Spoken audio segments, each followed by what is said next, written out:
Ce n'est pas quelque chose ponctuel, mais c'est une conversation continue entre les citoyens et l'administration, qui en fait c'est une seule chose. Ce n'est pas une mur entre l'administration majuscule A et le citoyen petit c. C'est une seule société tunisienne ou société pays en général.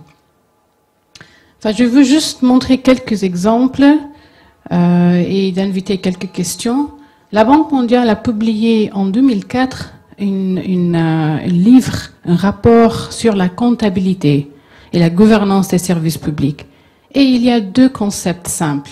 C'est inclusiveness, ça veut dire l'inclusion, et redevabilité à l'autre côté. C'est une tension, bien sûr. Comment être redevable mais inclusif en même temps? Comment développer ces utiles?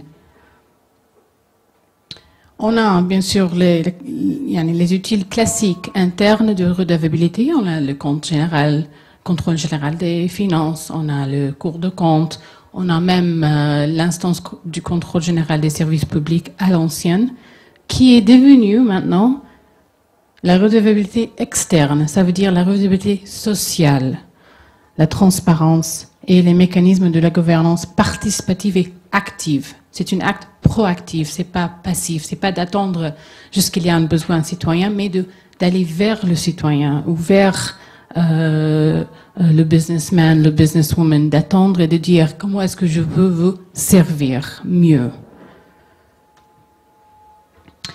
Et ça devient vraiment, comme vous savez, le pacte social conceptuel. C'est un pacte social dynamique vivant, ce qui change souvent, mais c'est un contrat entre l'administration et les citoyens.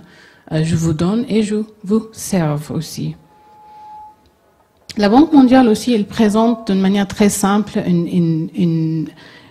un cadre des utiles, des différents utiles dans le processus de tel ou tel service. On commence avec la libération participative des budgets, l'audit social des dépenses, l'exécution des budgets, bien sûr, les services en termes de la prestation de ces services, et en fait, la participation dans la planification et les réformes. C'est un cycle. Enfin, en principe, il faut être transparent tout au long du processus. Ça rend aussi la responsabilité aux citoyens aussi, de dire que ces réformes sont vos réformes, ne sont pas les réformes de l'État. On va rupturer cette mur, ou ce mur, entre guillemets.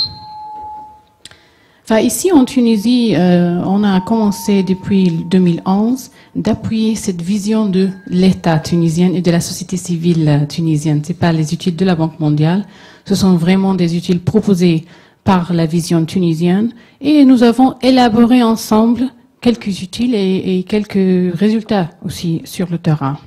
Monsieur Nizar a évoqué, bien sûr,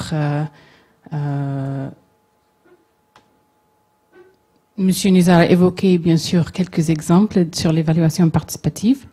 La Banque mondiale, chaque quelques années, il produit un indice d'intégrité, intégrité globale. Ici, on a vu qu'en MENA, dans la région arabe, en bleu, en général, la redevabilité gouvernementale, en général, c'est beaucoup plus moins qu'en d'autres régions, comme l'Europe à l'Est, l'Amérique latine en vert, et bien sûr le sud d'Asie.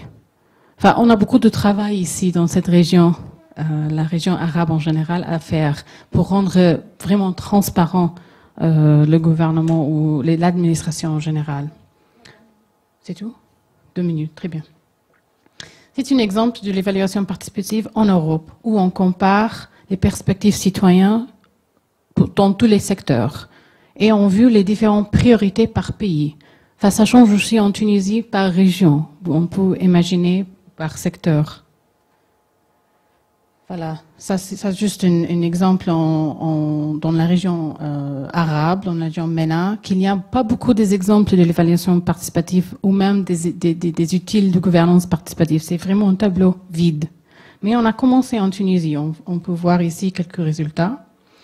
On a commencé avec le Premier ministère en 2011 et maintenant en 2013 avec un décret sur l'évaluation participative et la publication de toutes ces évaluations sur la performance des services publics en termes des indicateurs, mais ce sont des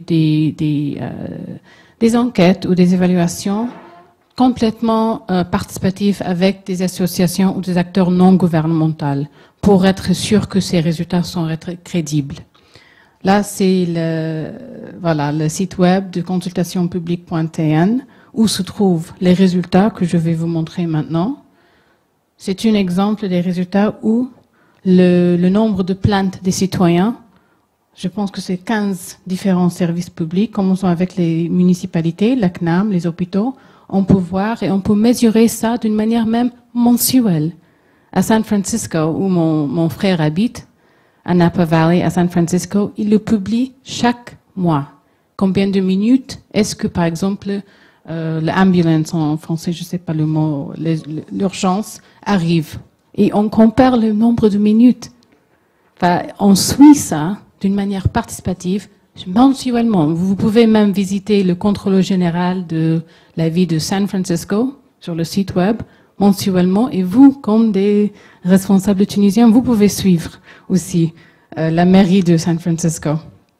On a fait aussi des enquêtes sur le terrain qualitatif en termes de town hall. Ce sont des réunions citoyennes à la mairie ou dans une école. Et on a fait aussi une enquête. Ici en Tunisie, ce sont des résultats de 2012. C'est une enquête avec les différents ministères et un bureau d'études et la Banque mondiale et le Premier ministère. Et aussi, on compare les différents services municipaux, services d'emploi, services sociaux, éducation et santé, en termes de le pourcentage des citoyens qui ne sont pas satisfaits. En vue, il y a des problèmes, bien sûr, au niveau de tous les services, mais notamment en termes de services d'emploi et le chômage, c'est une priorité. Enfin, ça montre, on peut suivre aussi la continuation de ces indicateurs de performance. Et finalement, ça c'est la dernière, presque la dernière, quelles sont les perspectives d'amélioration? Comment est-ce qu'on va améliorer? Comment est-ce que je peux vous servir? Tout d'abord, c'est, bien sûr, par exemple, il y a l'amélioration du niveau de vie, il y a lutter contre la corruption. On peut comparer ces priorités en termes de perspectives des citoyens, mais aussi on peut évaluer leurs recommandations en termes d'amélioration. Qu'est-ce qu'ils pensent, les citoyens? On peut faire des tableaux de bord comme des baromètres et des services, des scoring. On peut aussi développer des recommandations citoyens. Ce sont des exemples réels à Kasserine et Xiliana avec le ministère de la Santé et l'Association tunisienne de la santé et de la reproduction. Ils ont fait des rapports de perspectives des citoyens en termes des résultats, en termes des propositions d'amélioration concrètes. Il y a des choses très intéressantes en termes, par exemple, est-ce que le ministère ou est-ce que des bureaux d'emploi peut juste simplement imprimer des guides de comment préparer une CV, même que les citoyens connaissent très bien que c'est difficile à créer d'emplois, mais ils proposent des choses très faisables qui ne coûtent cher, mais qui peuvent augmenter cette confiance entre les citoyens et l'État. Finalement, voilà, ce sont juste quelques mots pour terminer. Même que c'est difficile, je pense, à changer, mais avec des incitations, avec une attitude un peu plus positive. La redevabilité, c'est pas quelque chose de mauvais, c'est pas des sanctions, mais c'est comment continuer à améliorer. Et là, je termine et je vous remercie. Merci.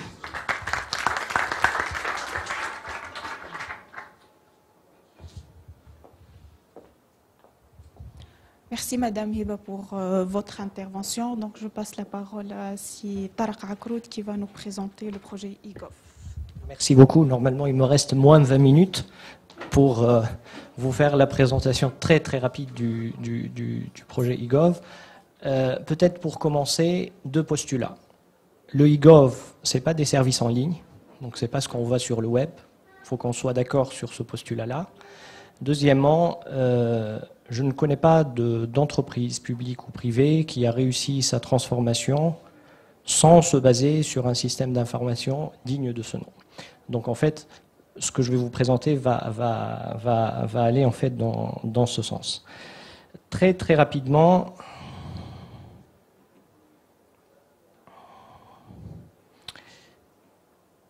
finalement, le e-gov pour la Tunisie, est-ce que c'est une réforme ou est-ce que c'est la réforme? J'ai commencé par poser cette question qu'on va peut-être débattre tout à l'heure.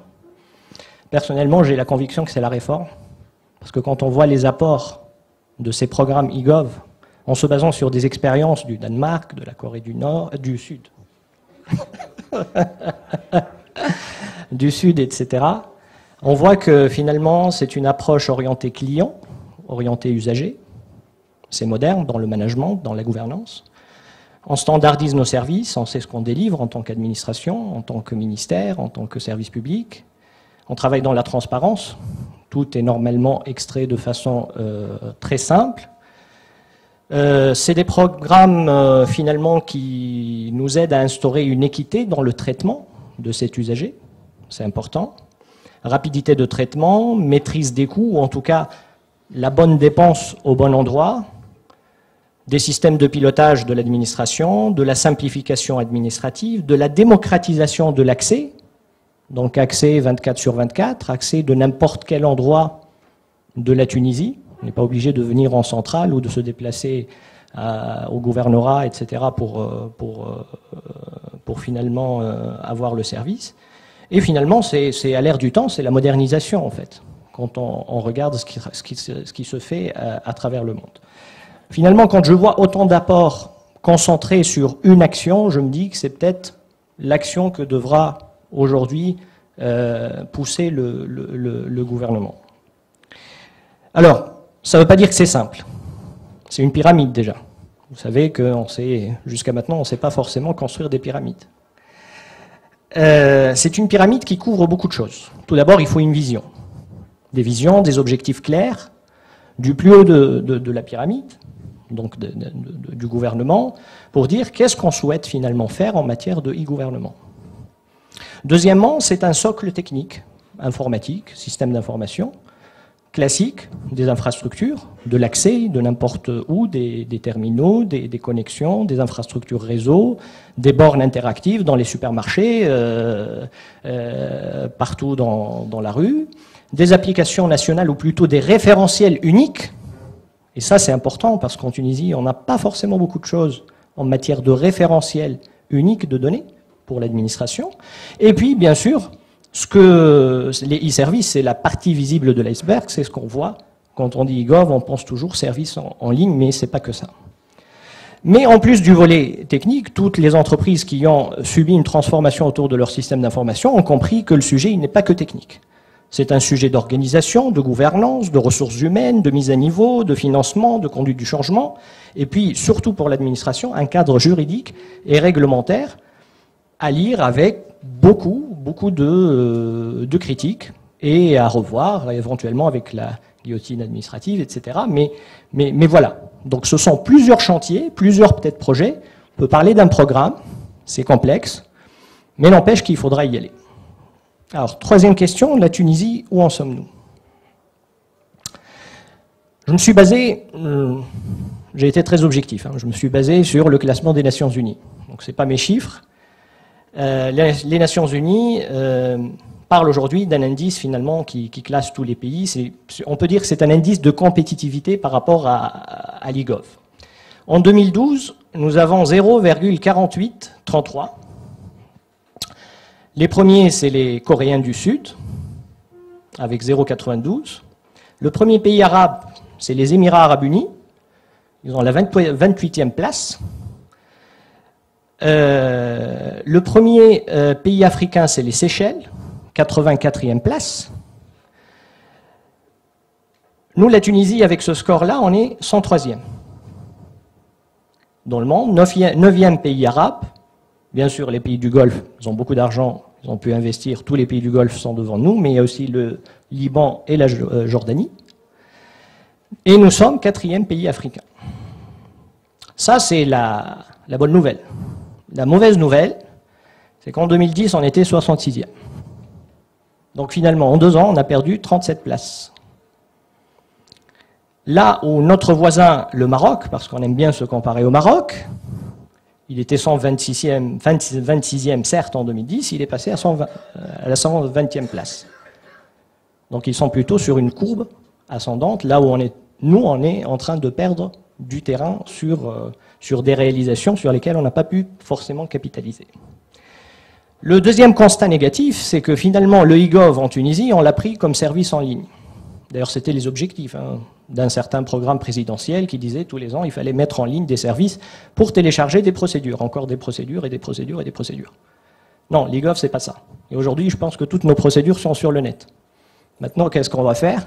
Le e-gov, c'est plus ça. Le e-gov, c'est des services transactionnels, permettre aux citoyens de faire des transactions sur le système d'information de l'État, d'ouvrir le système d'information de l'État, et puis des systèmes intégrés. C'est-à-dire, je ne suis plus obligé d'aller à la municipalité, à la CNAM, à la STEG, pour un permis de bâtir. Aujourd'hui, il faut faire 4 ou 5 administrations. Demain, il faudra avoir un guichet unique. Je dépose ma demande, numérique ou pas numérique, mais en tout cas, tout le traitement, ça soit harmonisé et basé sur des référentiels uniques. Donc finalement, j'allais dire, on est très en retard et on est quelque part au pied du mur. Alors, ça veut dire qu'il faut bouger. Nécessité de transformation du SI de l'État. Et je pèse bien mes mots, cette transformation-là, elle n'est pas facile. La vision, elle reste à clarifier. Aujourd'hui, il n'existe pas de vision sur ce sujet-là. Donc on parle de vision, c'est le point de départ. La coordination nationale à un haut niveau. Parce qu'aujourd'hui, malheureusement, l'administration électronique, c'est une unité, c'est une agence, c'est un centre national informatique. Non. C'est pas ça. Aujourd'hui, le Maroc, c'est ministère de l'Industrie, du Commerce et des technologies de l'information. Et ça chapeaute tout ça. Donc c'est important, là aussi. On touche même à l'architecture du gouvernement. Et puis, c'est des projets qui coûtent cher. Donc il faut des financements.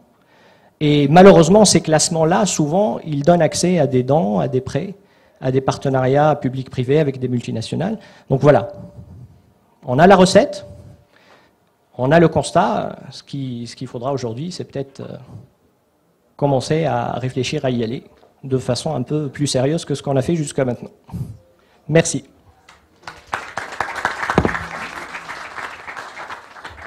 Merci beaucoup, Tarak, d'avoir partagé ces réflexions. La parole maintenant est à vous. Donc, oui, monsieur, donc, le micro.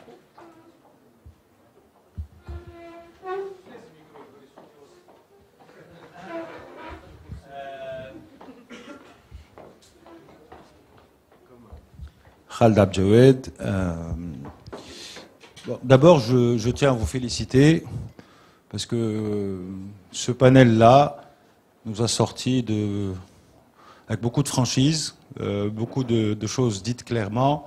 Ça nous change beaucoup de la langue de bois qu'on a entendue dans quelques autres salles. Donc, je tiens à vraiment vous féliciter. Deux volets de mon intervention. D'abord, par rapport aux entreprises publiques. Monsieur le ministre, vous avez évoqué le diagnostic, le constat. Je pense qu'on peut vous faire quelques critiques aussi, parce que je pense qu'il y a eu quelques glissements. Peut-être vous n'aviez pas trop le choix, des recrutements massifs partisans. Je prends l'exemple du Foulev, par exemple, que j'ai en tête, avec une entreprise qui n'avait pas besoin de recruter, qui était en pleine restructuration et qui finalement était obligée d'absorber des gens. Donc je pense que CPG est un cas emblématique dans l'absolu. C'est devenu un cas difficile à la limite. Mais on a d'autres entités où on aurait peut-être pu mieux contrôler. Mais juste une petite critique si vous permettez. Maintenant revenons à la gouvernance. C'est un sujet qu'on a évoqué dès les premiers mois après le 14 janvier. Pourquoi aujourd'hui, dans les entreprises publiques ou à participation d'État, les conseils d'administration ne jouent pas le rôle de conseil d'administration? C'est-à-dire qu'aujourd'hui, finalement, qu'est-ce qu'on voit dans les entreprises publiques? Des hauts fonctionnaires qui sont là pour, in fine, c'est le ministre ou quelqu'un au ministère, le directeur général de je ne sais pas quoi, qui décide tout seul. Parce qu'on n'est pas dans un conseil d'administration qui va réfléchir stratégie, qui va challenger le directeur général ou le PDG par rapport à ce que vous aviez évoqué tout à l'heure. Donc question, à quand des personnalités indépendantes, du privé éventuellement, dans des conseils d'administration? Les seuls cas qu'on a vus avant, c'était plus du conflit d'intérêts qu'autre chose, quoi. Bah, des gars, on le met là-bas dans une banque pour qu'il puisse bien se servir. Mais aujourd'hui, on peut prendre un expert en système d'information, le mettre au conseil bénévolement, il est bien payé par Devoteam, au conseil de la CPG, pour les aider à réfléchir stratégie. Enfin, c'est des choses comme ça, je pense que c'est légal, c'est pas très interdit du moins, et ça peut être une petite piste avec du quick win pour faire bouger un petit peu les choses. Donc voilà, c'est une suggestion. Les entreprises publiques, je pense qu'elles ne sont pas condamnées à être sociales, voire asociales. Il suffit aussi d'un peu d'injecter de sang neuf. Et on a je pense, l'une des méthodes pour avoir du quick win. Après, il y a la problématique de la rémunération, etc. Mais avec un conseil qui soit plus autonome, un conseil d'administration qui joue son rôle de conseil d'administration, des comités de rémunération, etc., pourra peut-être tirer un petit peu vers le haut tout ça. Voilà la première suggestion. Par rapport à l'administration, mais vraiment, je suis bluffé par votre présentation en Sénizal. Sérieusement, je pense qu'aujourd'hui, la réflexion est là, le diagnostic est là, indépendamment de 6 ministres, enfin 6 gouvernements en 3 ans, comme vous dites, ou 5, je ne sais plus, j'ai pas tenu le compte, mais finalement, on peut avoir du consensus national sur ces sujets-là. On peut avoir du consensus politique du moment où on le fait dans la transparence et on le fait dans du consensus. Demain, vous prenez les 20 partis politiques et les 40 syndicats, vous les mettez autour d'une table, je veux faire ça, je pense que globalement, ils vont tous signer. Donc, globalement. Donc, non, sur un projet de approche par objectif, etc., c'est du top-down, on va écouter les gens, c'est du bottom-up, pardon. Bon, c'est-à-dire que faut pas non plus qu'on reste, profiter un peu de cette liberté acquise avec la Révolution, parce que c'est clair que si on attend tous, et on continue d'attendre le top-down, le prochain gouvernement va être dans une situation confortable, et finalement, il va reverrouiller les choses, et ça sera du top-down. Donc, vous avez un rôle important à jouer. Je pense qu'on a des fenêtres de tir aujourd'hui qui s'amenuisent de petit à petit, mais on a beaucoup de choses à faire. Donc, moi, ma question, c'est par rapport à par rapport à vous, votre sentiment par rapport à l'administration. C'est-à-dire qu'aujourd'hui, vous avez fait le tour quand même des municipalités, etc. Est-ce que les fonctionnaires sont prêts ou ont envie d'aller vers une approche, entre guillemets, client un peu plus? Est-ce que vous sentez que la conduite de changement, ça va être sanglant, meurtrier, ou ça va être des choses plutôt smart et qui vont bien passer? Donc ça, c'est vraiment la question que je m'adresse à vous. Pour finir, la petite question par rapport à l'informatique. Je pense que, un peu ce ils ont dit dans le panel de ce matin et ce que vous venez de dire, globalement, on n'est pas si mauvais. Enfin, on est bien équipé relativement. Demain matin, ça ne doit pas coûter des 1000 et des 100. Je pense un petit budget, allez, Emine, je parle sous ton contrôle, 100, 200 000 dinars. On peut permettre à tout citoyen d'imprimer son certificat de naissance sur son imprimante. Voilà, la base centrale existe, c'est interconnecté. Donc on peut aussi avoir des petits quick wins en attendant de lancer le grand projet à quelques millions de dollars. Pourquoi on ne le fait pas? C'est ça la question que je me pose. Et j'ai toujours pas de réponse. Voilà. Merci.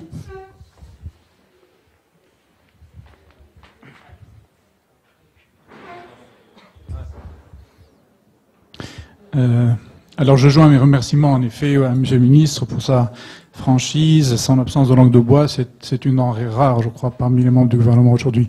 Alors continuons dans la franchise. Est-ce qu'il y a un avenir pour justement les El Fouled, la SNCPA Glycérine, la STIP et ce genre d'entreprises industrielles publiques? Merci.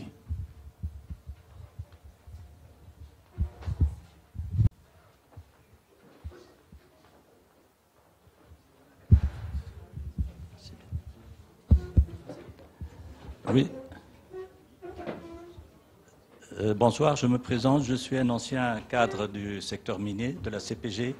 Je suis un cadre commercial. Je suis retraité depuis 2003. J'ai eu le privilège d'exercer dans ce secteur, on l'appelait dans le temps le navire amiral de l'économie tunisienne, de 1969 jusqu'à 2003. Donc j'ai vécu l'époque Bourguiba, l'époque des coopératives, et puis j'ai vécu évidemment la période du 7 novembre. Alors, durant l'ère Bourguiba, les PDG étaient de vrais PDG. Ils avaient carte blanche. Je vous donne un exemple. Le groupe chimique qui a été réalisé dans les 7 usines ont été construites entre 1970 et 1987. Eh bien, les 7 usines ont été réalisées en interne, ont été décidées en interne et réalisées en interne. Il suffit de revenir aux archives, vous allez trouver la confirmation de ce que je dis. Depuis, on a mis 10 ans pour prendre une décision concernant un partenariat avec l'Inde, c'est la TIFERT. On a mis 10 ans. On a commencé à y réfléchir à la fin des années 90 et finalement le projet vient de démarrer au mois d'avril 2013 avec 2 années de retard après la Révolution, ainsi de suite. Durant la même période, c'est-à-dire de 2011, janvier 2011 jusqu'à maintenant, l'OCP au Maroc a réalisé 4 partenariats. 4. Bon. Je ne voudrais pas parler pendant longtemps, mais en ma qualité d'exportateur, vous savez très bien que le secteur, il a des clients dans les 5 continents. Donc on a des clients de toutes sortes. Et ceux avec lesquels on obtient les meilleurs prix, nos amis, ce sont ceux qui achètent par appel d'offres. Ce sont ceux qui achètent par appel d'offres. Je ne voudrais pas entrer dans les détails, même si j'ai quitté le secteur depuis 10 ans, je m'arrête là. Mais ceux qui sont du domaine, ils peuvent comprendre ce que je dis.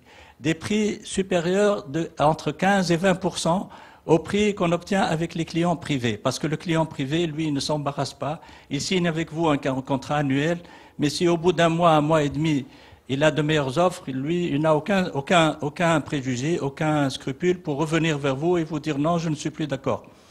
Une fois, avec un très important client privé, on lui a revisé le prix 7 fois pendant l'année. Mais celui qui achète par appel d'offres, une fois qu'il l'a signé, il a respecté la procédure, même et ils savent très bien que le prix est plus élevé.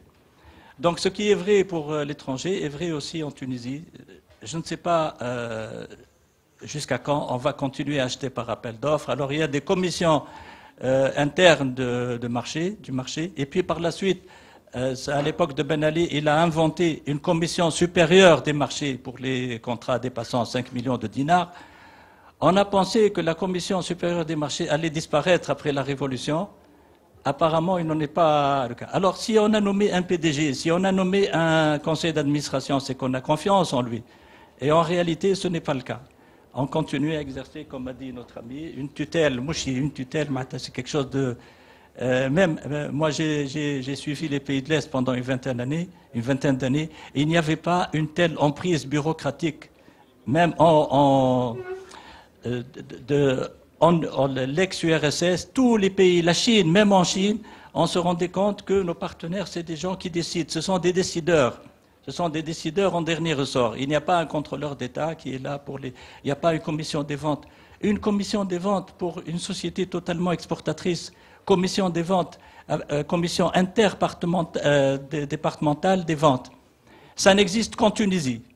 Tous les producteurs de phosphate dans le monde, y compris le Maroc, la Jordanie, l'Égypte, la Syrie, l'Algérie, ils n'ont pas de commission de vente. Évidemment, on ne peut pas responsabiliser les sociétés si on ne motive pas les gens. Il faut motiver, ça va ensemble. Si vous voulez responsabiliser les entreprises publiques, il faut introduire une dose de motivation dans la rémunération. Voilà, merci beaucoup. Il est temps, oui. Mais je suis désolée. Je laisse le temps à mes invités de répondre à ces différentes questions. Donc, Monsieur le ministre. Très bien. Alors, j'ai quelques questions. Alors, le premier, ça concerne en fait le rôle du conseil d'administration et puis essayer de lui apporter du sang neuf. C'est ça, le sens de votre question. Et puis je répondrai à cette question et puis à celle de la CPG parce que tout simplement, je ne peux pas vous offrir en fait la passion de l'opposition. Je ne peux qu'être d'accord avec ce que vous dites. la question qui s'impose maintenant, pourquoi ne pas le faire tout de suite? Tout à fait. C'est pas si simple que ça, en fait. Moi, je suis tout à fait conscient de ça. Aujourd'hui, c'est des aberrations, c'est des dysfonctionnements, c'est des lourdeurs qui n'apportent rien, absolument rien. Pour les entreprises publiques, c'est ce que je vous disais tout à l'heure, il faut apporter une dose de privé, même si on privatise pas, même si le contexte ne s'y prête pas ou le diagnostic ne pousse pas réellement à ce résultat, en fait, de la nécessité absolue, en fait, de privatiser, même si aujourd'hui le compromis se trouve à mi-chemin. Il faut absolument commencer par apporter une dose de pratique, en fait, du privé qui a fait ses preuves. Vous citiez la Chine, le grand pays communiste. Je vous assure, le communisme est resté dans les annales, parce que ça fait partie du patrimoine. Mais dans la pratique, c'est plutôt, ils ont appris vite. Ils ont énormément investi dans l'acquisition de technologies, mais dans l'acquisition aussi de la méthodologie, des processus, de la maîtrise, de la décision, des mécanismes de décision, de la rapidité, de l'efficacité. Et on est loin, en fait, du concept communiste de la chose. Donc je ne peux qu'être d'accord, en fait. Par contre, c'est pas la volonté qui manque pour la CPG. Aujourd'hui, c'est des questions qui sont réelles. Mais en même temps, la CPG a été accablée par des problèmes encore beaucoup plus lourds et beaucoup plus urgents, et on n'est plus, en fait, à gagner en termes de délai ou à gagner en termes de profit, en fait, à améliorer, rationaliser les choses. On est plutôt à sauver l'entreprise, à assurer sa survie plutôt qu'à travailler sur ces questions qui sont parfaitement pertinentes. C'est une question de priorité par rapport à l'urgence des questions. Mais je suis tout à fait d'accord sur le fait qu'il faut aller dans ce sens-là. Moi, je suis impressionné, en fait, à chaque fois qu'on a un problème, le réflexe, c'est de créer une commission. Et quand la commission ne marche pas, on en crée une par-dessus. Et ça, c'est une pratique, en fait, courante. C'est pas, on n'a pas innové de ce côté-là, on n'a fait qu'entretenir. La volonté de réformer existe. Je pense que les équipes successives après la révolution, quelle que soit leur couleur et quelles que soient les critiques qu'on peut leur faire sur d'autres plans, sur ce plan-là, il y a une réelle volonté, mais il y a des réalités de terrain aujourd'hui.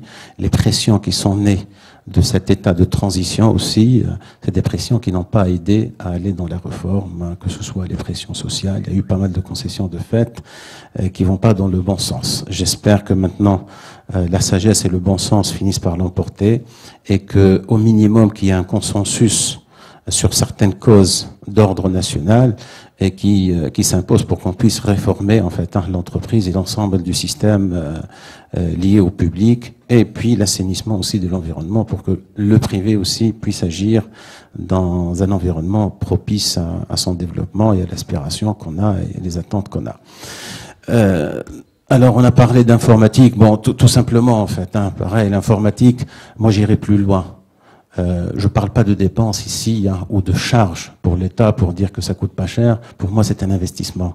Parce que cette opération, non seulement elle est indispensable pour apporter de l'efficacité, l'efficacité dans le temps, dans la rapidité, mais dans la qualité aussi du service qui est donné, mais elle est créatrice aussi. Elle est créatrice de richesse. Elle est créatrice de valeur. Parce qu'on va confier ça à des ingénieurs, on va créer de l'activité économique. Donc je le vois plus comme un investissement, parce que c'est créateur de valeur, que réellement une charge qui est indispensable. Et je pense que s'il y a un plan de relance économique, entre autres, en fait, le numérique, la mutation digitale, que ce soit dans l'administration ou ailleurs, pour moi, c'est une opportunité d'investissement, c'est une opportunité de croissance qu'une charge pour l'État, que ce soit avec des finances publiques ou publiques privées. Alors, qu'est-ce qu'il y a sinon comme autre question?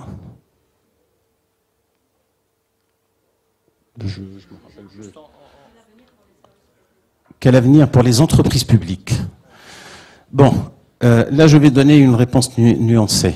Je dirais, les entreprises en général, publiques, c'est ce que je disais en introduction, vivent des problèmes et des difficultés structurelles.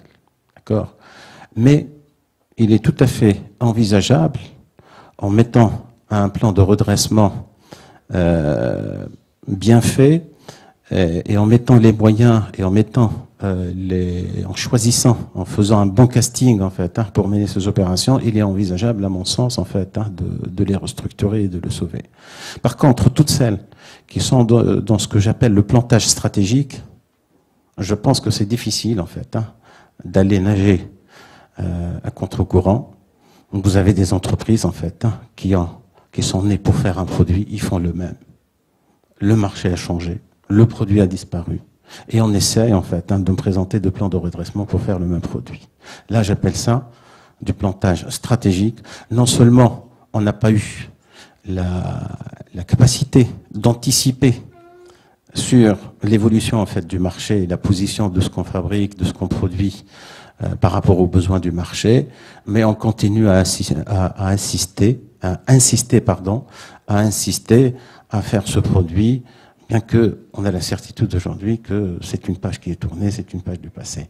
Et là, je pense, il n'y aura pas beaucoup d'avenir, plutôt il faut envisager la chose différemment. C'est pas j'ai cet équipement, j'ai cette activité, elle est importante pour la région, je dois absolument continuer à la faire. Non, c'est plutôt j'ai une difficulté, cette entreprise a servi de vecteur en fait, ou d'incubateur d'activité, elle a servi aussi, elle a joué un rôle social, elle permet à pas mal de familles de toucher un salaire, d'avoir une source de revenus. Aujourd'hui, c'est comment réemployer en fait ces ressources-là, mais sur d'autres activités adaptées à ces personnes, à ces gens-là, mais aussi créatrices de valeur et qui s'inscrivent dans l'avenir et non pas dans le passé. Bon, sans citer des entreprises, parce que je pense que c'est pas l'espace pour le faire aujourd'hui, on n'a pas suffisamment de temps, mais j'en parlerai ouvertement si l'occasion se présente.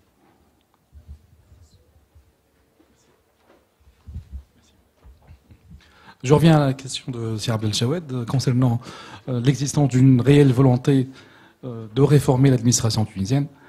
Déjà, notre présence ici, ça reflète un taux d'un état d'âme déjà, une prise de conscience importante de la nécessité de revoir, de concevoir une réelle stratégie nationale de réforme administrative. Ceci, c'est un impératif important. Toutefois, il faut remarquer aussi que l'administration en général, c'est un outil qui exécute les orientations et les priorités qui ont été fixées par l'État.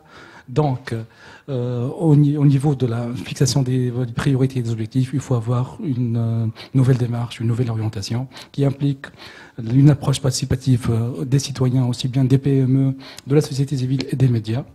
Donc, on est en train de concevoir tout un changement de paradigme, de manière de voir les choses. Je pense qu'il faut créer l'adhésion déjà.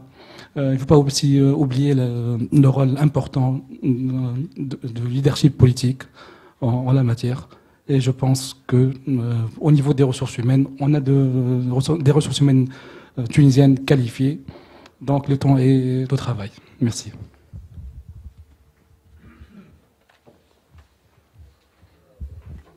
Juste un mot sur l'extrait de naissance.